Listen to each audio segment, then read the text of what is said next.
to invite a common man who embarked on a journey that demands a brave heart. Welcome, Shri Pawan Kalyan. Bharat Mata Ki! Before I invite him to address the gathering today, I request Sri Rahul Karat to kindly felicitate and welcome Konidala Pawan Kalyan ji. Please do not hoot and whistle, my friends. It is my sincere request once again. A big round of applause for Konidala Pawan Kalyan ji as I request him to kindly address the gathering.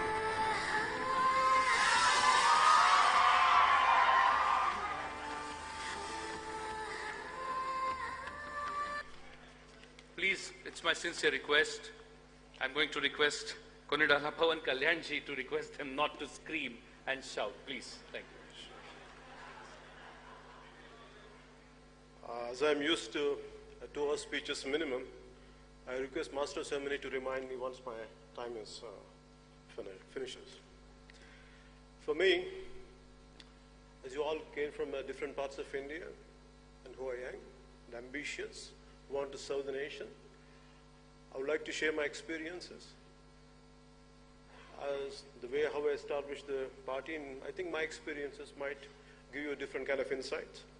So that might help you for your future and to contemplate, and if any mistakes I have done or anything which I have done good, maybe that would be something which you can understand about your own journey by looking at by understanding my own experiences. For me, when I had established Janasena Party, for me, it's a national service, not for personal recognition, not for power, but for change. A change which is needed in our society, in our country, which we always wanted. Instead of sitting idle and having millions, having crores, having great popularity, I had really contemplated, would I end up like most of the people, or will I contribute at least a part of my life to the nation, to build for nation service? So suddenly it didn't happen after becoming an actor. Though I came from small beginnings, I came from a lower middle class family. My pain was always about the society which I used to watch around. The pain, the kind of sufferings people used to go through. Nothing happened to me at a personal level. I never had a shortage of food, reasonably good schooling. But my pain was towards society. When I started gaining knowledge about the society around me, I started reading, maybe looking at all our freedom fighters, reading their biographies. Somewhere I felt the immense urge and intense urge, like to do something for the nation, to do something for some kind of contribution for the nation. This started at the age of 14. So like you, when I started getting into my teens, I was looking forward to some kind of ideology which I would like to embrace. As Digvijay ji said, look before you leap. So what kind of ideology would you lean into? What exactly should I embrace? So I was understanding Marxism, I was understanding socialism, I was trying to understand capitalism. Especially when you're a kid growing up in the 80s, when you're a teenager in the 80s, there was quite a turbulent political atmosphere within India and around the world. Right from Punjab terrorism, Khalistan terrorism to LTT, and across the globe, there is still unified, Germany was divided, and apartheid was there in South Africa. So all these different political climates around, at a global level, the national level, really it drove me crazy. At one part, you look at the freedom fighters who had selflessly sacrificed their lives. And another way, always I was looking forward, the nation would be greater as every day passes by. Every day, I thought this is going to be another beautiful year next year. But I was quite disappointed as a kid. At the way they looked at the corruption, the way I looked at the nepotism. It was quite disappointing for me. Always my desire was a commoner to be something, a commoner to stand for the oppressed, But the society around us, it is only the dynastic rule, and everything really bothered me. So finally I became an actor, but that social consciousness never left out of me. I was quite keen. I was watching around, observing things around, reading a lot, absorbing a lot. But finally, when our state has been, Andhra Pradesh had been divided the way it got divided, and everything, I was looking at it, how the political leadership and everything, how conveniently it has become. The power politics really disturbed me. So instead of being an armchair thinker, I was thinking loud within myself, or contemplated for quite a time. I said, would I sit like everyone else, or would I come forward and do something? I thought, without any expectations, without seeking power. But I want to stand for the voice of the oppressed. I want to be the voice for the neglected. I want to be the voice who are really meek and helpless. That's how I formed Janasena Party. And there were a lot of people, youngsters. Today, I said, all of you come from different parts of a country, and you're looking forward to become some kind of leaders and leadership, and you want to have an active role in politics. In 2007, when I had started Common Man Protection Force, which is supposed to stand for the oppressed and meek and helpless, I had met a lot of young people, both boys and girls. But what I had noticed in them was, at least most of them, they need change within shortest time possible, like an instant noodle. And 2007, I looked at the youth there, then, the way they wanted everything immediate, they don't have the patience. Then that's what I thought, okay, let me walk the talk. So then from there onwards, I went on continuing. In 2014, I started the party. And I had lost my first election in 2019. Even I myself lost in both the places which I had contested. But that didn't stop me continuing my political journey.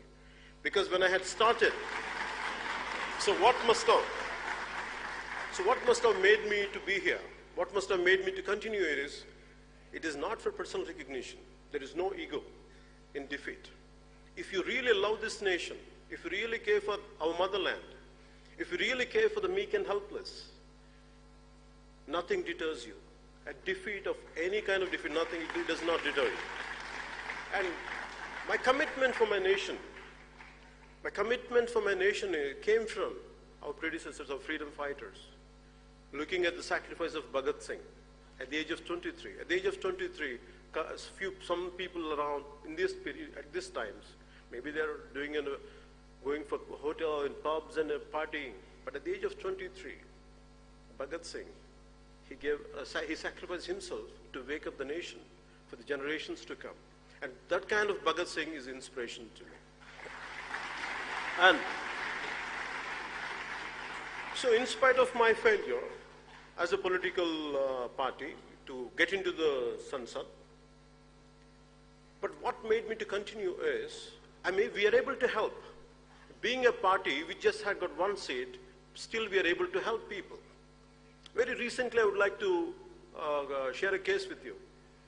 Around 4 years back, a 14-year-old girl in Kurnool, in the state of Andhra Pradesh, a student from residential school. One day she bid goodbye to her mom. Normally she would come back by the evening, but that day she didn't turn up. And this happened in 2015. Her mother receives a call from the school authorities, residential school authorities, saying that your daughter is not feeling well. Please, would you like to come and see? Please take her home. By the time she goes there, she's dead. And it was like as if she hung herself. That's what the school authorities says. And later they realized she was raped and she was killed. And justice was not done. And that mother, after I had such a colossal defeat in 2019, these elections, I was sitting in my office, I was handling my own failure, and this mother of that kid, that girl, with her husband, and when my youngest daughter, she comes and meets me. She shares her experience. It's like, Anna, this is what happened to my daughter. And everything is there, right from the certificates of she has been raped and everything, whatever has to be, the perpetrators has to be punished, but nothing had been done. And because they're powerful, the case is not moving forward. If it is in cinema,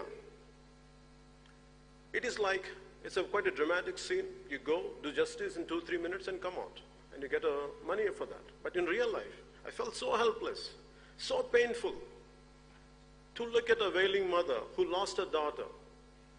It was churning for me, like, my stomach was churning, looking at her pain and agony. And I said, and people whom we have to fight against, they're very powerful people, who has a lot of muscle, who has tons of money. Even for me, to fight against them was not an easy task.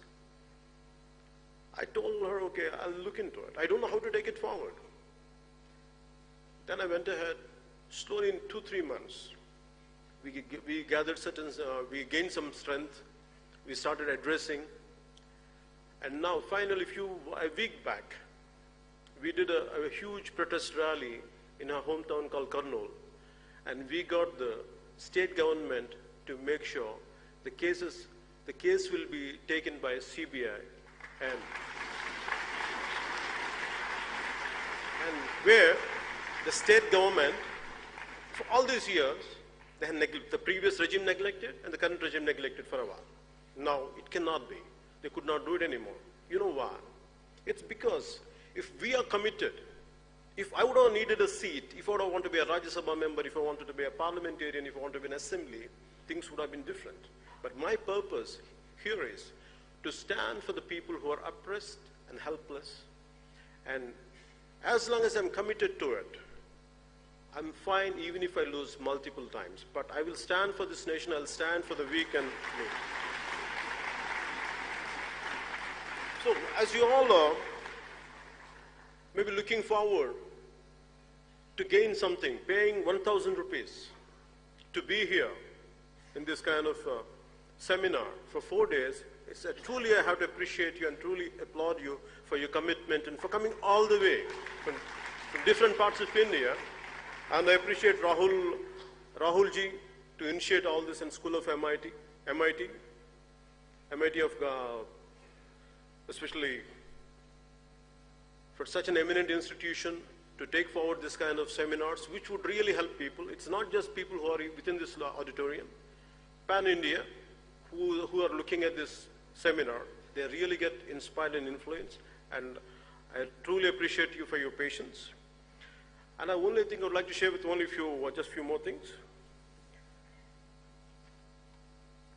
I want you to understand, no matter what, don't come with a short-term plan. If you really want to be the change agents in politics, at least try to give at least a decade to 2 decades. I have committed myself at least 2.5 decades in 2014 that I would commit for my nation, I would commit for my motherland, that I will, whatever I'm capable of doing, I'll do it, irrespective of whatever that I'll gain or lose. I'm going to give 25 years of my life for the nation which gave me birth. So don't expect immediate changes. Don't expect immediate transformation will happen, because your time is very valuable. So I want you to be practical. I want you to be really pragmatic. So I want you to have loads of time, loads of patience. Don't try to be mere armchair thinking. So if you're talking about social media, anything is nothing, there is no, the problem with any medium or any kind of paper is not about how you do it, how are you going to use it. There are people on Twitter or on other social accounts who will do a very constructive job. There are another part of individuals who will be very destructive. It depends on which side you are on. Always try to be constructive, be properly, analyze a topic. Don't try to abuse people. Be practical.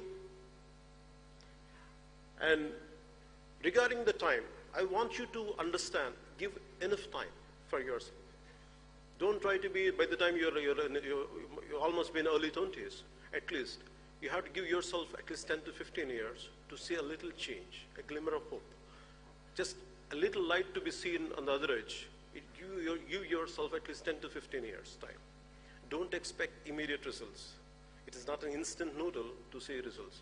But I had immense despair when I came into politics. I knew all this. I had visualized all this. I had visualized my own failure. I had visualized my own success. But very strongly I had visualized is, one day I will do my bit part to transform, to stand for this nation, and which I'm able to continue my journey just because I didn't seek anything, I didn't seek any personal power. I sought personal power to people who does not have any power. Instead of giving out your opinions on social media is not going to help alone.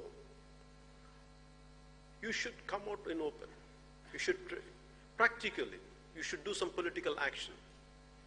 Mere attending seminars is one thing, gaining knowledge is one thing, but actually at the grassroots level, when you work, the kind of knowledge is going to be different. The kind of experiences will be different. You'll be a transformed personality. So mere attending seminars is good, reading books is good, gaining knowledge is good, unless it is not practically being seen, not being at a grassroots level. If you don't go to the places, if you don't expose yourself certain experiences, the leadership quality would not come out. So I request you all to look into that. Instead of mere gaining knowledge, I want you to look into it. Try to gain some experience at a grassroots level, gain some real experiences, not experiences at a mere sitting on the internet. That much I would like to convey to you. An ounce of action is better than a ton of talk. Be prepared to just a bit of practicality. Instead of gaining mere talking, I want you to be a bit practical. Get into hands-on experience. That would really help you. This, and what inspired me, what gives me hope is, when I said 25 years of my life, what made me to say that statement is, I'm not working for these times. I'm working for the generations to come. I'm working for your generation. It would take me time. This would, because when I look at my own son's age, who is around 14, a little younger than that, I feel we have taken the greatest sacrifices done by our freedom fighters. Right from Bhagat Singh to a number of great leaders, they have sacrificed themselves. And yet, we don't carry that legacy. We are selfish, and we are completely self-centered. I questioned myself. I don't want to be the group of who just think about themselves, who are selfish. I don't want to be a part of that group. Whether I'm being an actor or not, whatever best I could do, I don't want to be that kind of society who just merely thinks in a selfish manner. So I came out, I'm doing my bit part. I also request you to do your bit part. There are enough political ideologies out there. I want you to evaluate each and every ideology consciously. Understand everything. What is the pros and cons of each and every ideology, whatever the political parties are there. If you want to go into them, join in them. But I want you to understand completely. Is it what you are? Then please completely embrace it. Stick to it and fight for it. So, and what made me to say this is, in the country, the moment in one of my videos, they had shown that Swami Vivekananda, the great men like Swami Vivekananda, the great saints like Swami Vivekananda, who inspired me. And Martin Luther King Jr., who came to India, when he came to India, when he was in Bombay, when he looked at the riches of Bombay and the extreme poverty of Bombay side by side, and he was saying, only in a country like India, if the same situation would have been prevailing in any other country, it would have led to bloody revolution. But only in India, how come nothing is happening? Why people are still able to smile? That is the greatness of our nation. That is the greatness of our nation. This is a land of Swami Vivekananda, land of Subramanya Bharati, land of Narayan Guru. eminent great science, eminent personalities, because who had selflessly sacrificed for this nation. Because of them, because of their spirit, this country will never get disturbed. No matter how many selfish elements are there, what kind of uncouth people are out there, but because of the kind of spirit we have, and it's nothing going to disturb that spirit, you're going to carry it forward. And whatever bit you can do for this nation, and that is going to be the hope. I have a great hope in this generation. I have an extreme hope in this generation.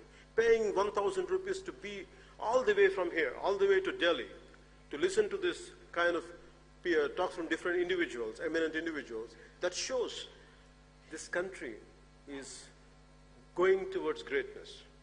And I truly appreciate you for being here. I truly congratulate you for being here.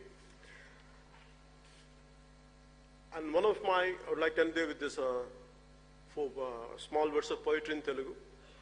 This is written by Mr. Seshendra Sharma, who was a recipient of Sahitya Akademi Award. This Na Desam Na Prajalu, my country and my men. This was shortlisted for Nobel Prize, though it was not selected. If you ever feel, as you want to get into politics, as you want to be leaders, leadership is all about solitude, solitariness. You'll be completely isolated. Not even a friend will stand by you. Not even a friend will understand you, what you're going through. At these times, what you need is, you have to keep on get hooked to certain inspirational lines. So try to read a lot of poetry. Try to read a lot of biographies. So for me, when I go through a complete loneliness, a depression, yet certain times I go through. So I only think of one thing. When I feel extremely depressed, when the truth is not going to win, that's what the real circumstances are. So at that time, I read these 4 lines. Samudram ఒకటి కాళ్ళ దగ్గర కూర్చొని మరగదు, తుఫాను గొంతు చిత్తం మరడం మెరగదు, పర్వతం ఎవడికి వంగి సలాం చేయదు. నేను పిడికిడి మట్టే కావచ్చు కానీ గొంతెత్తితే ఒక దేశపు జెండాకున్నంత పొగరుంది. So a loose translation of this is, you have to forgive me for my English translation, though I'm not a poet, though I'm not good in English.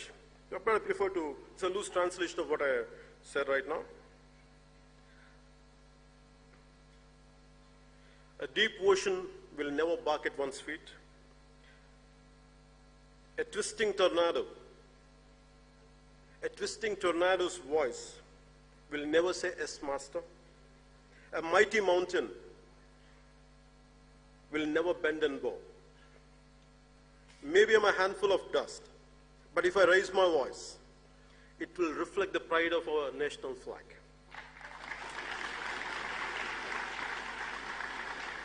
We should be grateful for the nation we are born in.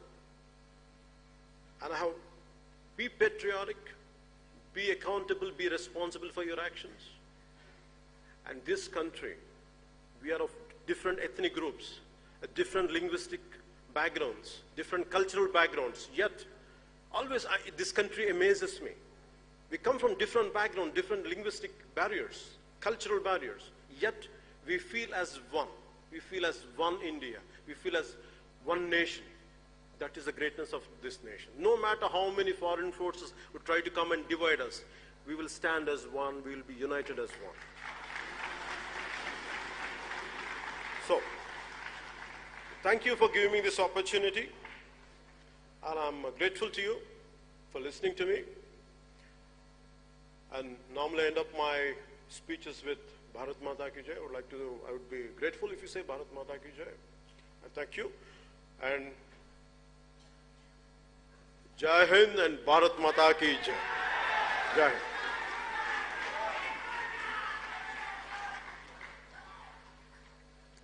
बहुत बहुत आभार कल्याण जी। कई बार आपसे अनुरोध किया जा चुका है